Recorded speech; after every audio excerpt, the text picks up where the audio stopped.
Evening on the news tonight. Buhari swears in reappointed ICPC board members. INEC begins distribution of electoral materials for governor and state assembly elections. Afenifere to Tinubu, prioritize security, economy, unemployment, others. Lastly, on sport, Salisu invite 15 professionals for Guinea clash. The news is coming from BGI TV Current. Kindly subscribe. Click on the notification bell, select option all to access our broadcast. Now the news in detail. President Muhammadu Buhari Wednesday sworn in 7 reappointed board members for the Independent Corrupt Practices and Other Related Offences (ICPC). This event came a brief swearing-in ceremony was done before the commencement of the weekly Federal Executive Council (FEC) at the council chambers of the Presidential Villa, Abuja.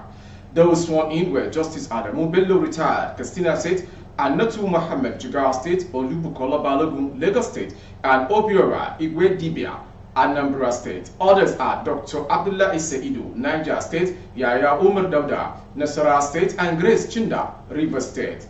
The President is currently chairing the Federal Cabinet meeting, which has gone on or probably still on.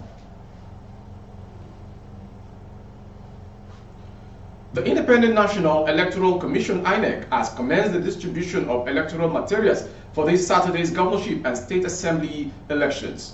This comes 3 days after the Electoral Commission assured Nigerians on Sunday that reconfiguration of the bimodal voter registration system (BVAS) would be completed by Tuesday, yesterday, in preparation for the polls. INEC National Commissioner Festus Okoye also noted that the result of the February 25th presidential and National Assembly elections from over 170,000 polling units had been uploaded on its result viewing portal, IREV. Here are some scenes from the distribution of electoral materials. The distribution of sensitive materials at the CBN Bauchi branch witnessed by INEC officials, party agents, security personnel, and observers.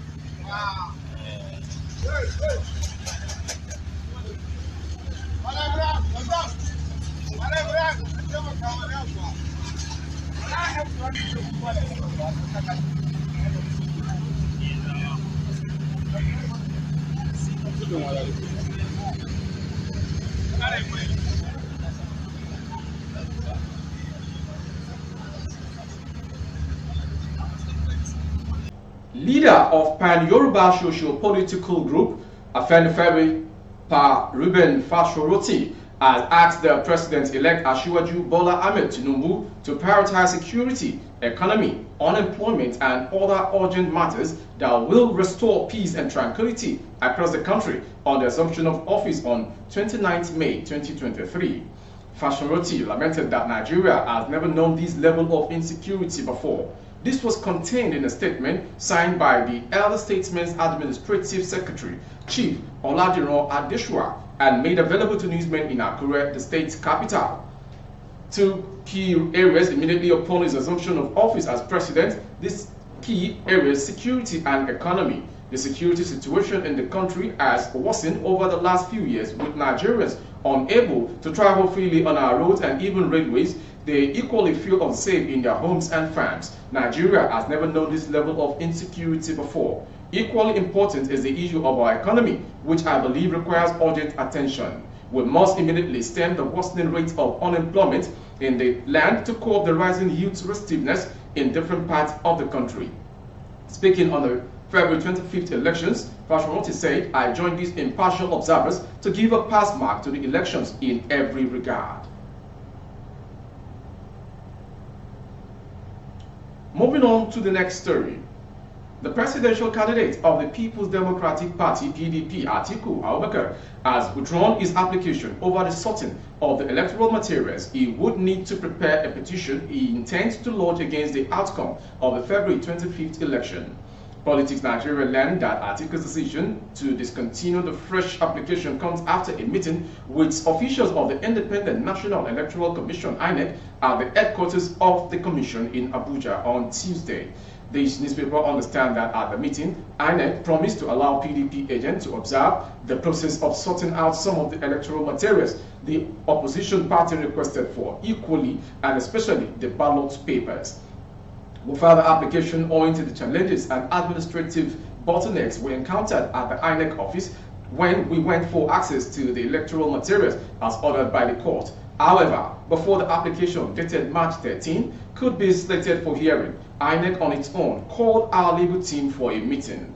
It was at that meeting, which held yesterday, that all the grey areas were sorted out, with INEC pledging to allow our agents to observe the process of sorting out some of the electoral materials we requested for, especially the ballot papers. Since that was primarily our prayer and fresh application were filed, we felt that it would not be necessary to proceed with the hearing.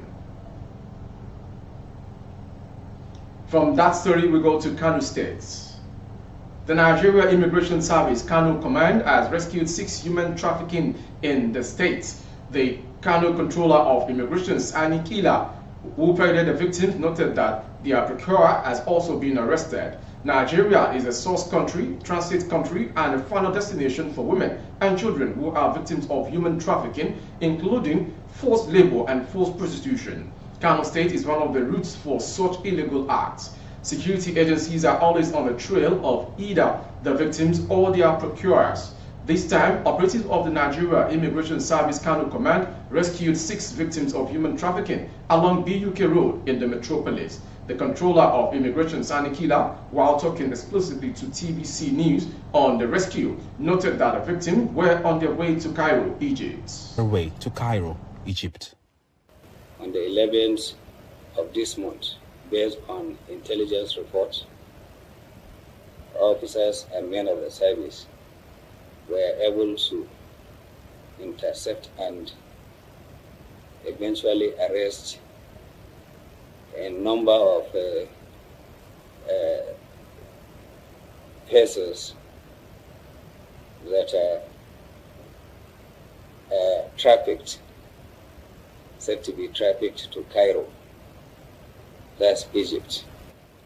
The women confessed to the immigration officers that they chose to travel out of the country through illegal means in search for greener pastures. These ladies are actually being trafficked to Cairo. They also confessed and confirmed that yes, they are traveling for a greener pasture. There's a meaning. The human trafficking victims narrated their ordeal. The human trafficking victims narrated their ordeal to TVC. The human trafficking victims narrated their ordeal to TVC. I have passports. I just do my own passport. But they told my brother told me about Cairo, but I've not processed it.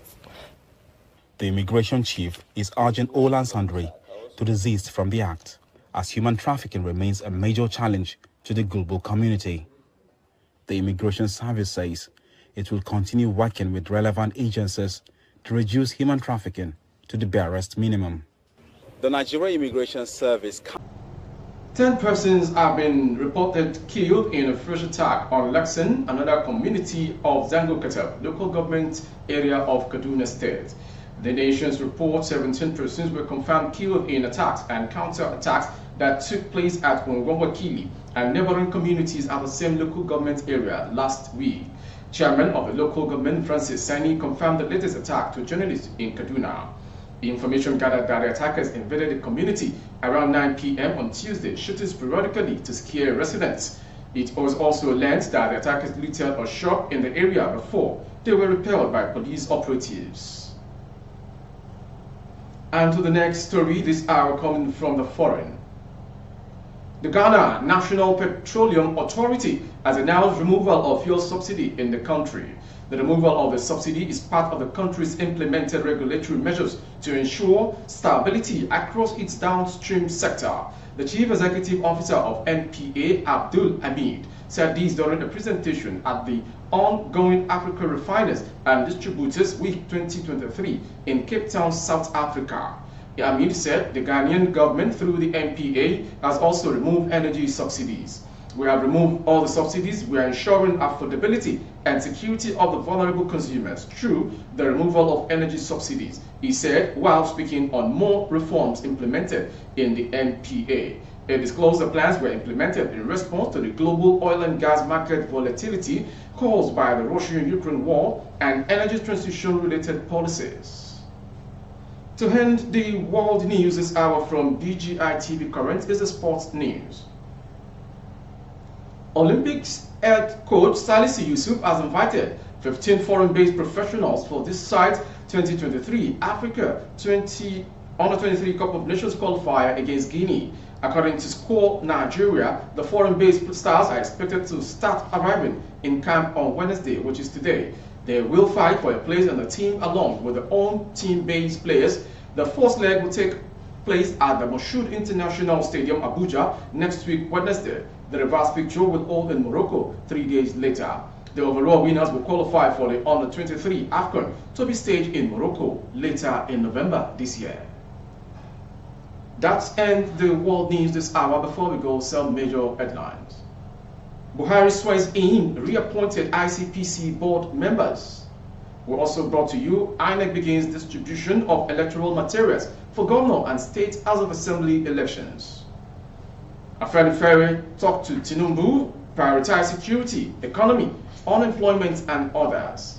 And finally, Salisu invite 15 professionals for Guinea clash. For more updates on our YouTube handle, the handle is BGI TV Current. Kindly subscribe and click on the notification bell, select option all to access our broadcast. On Facebook, same which is Bagede, I beg your pardon. On Facebook, Bagede Imo with Alawi Adebayo. Please like and share. And for advert placement of goods and services, coverage of events and functions, please dial the phone number streaming on your screen for advert placement only. I am Morire Rabila Lawal. Good evening. Oh, na, na, na.